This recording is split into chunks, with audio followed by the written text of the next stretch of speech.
Hoje eu pego a Mariazinha. Mariazinha, vem cá. Mariazinha, vou te falar uma coisa. Te dou 50 conto e você vai ficar uma semana sem lavar vazia.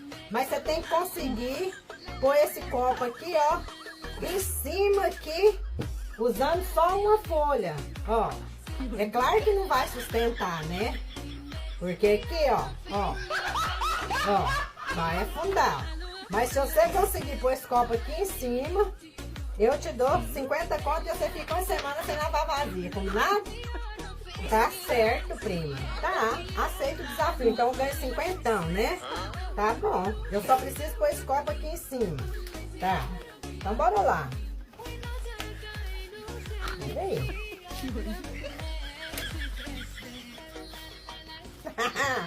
É, Mariazinha.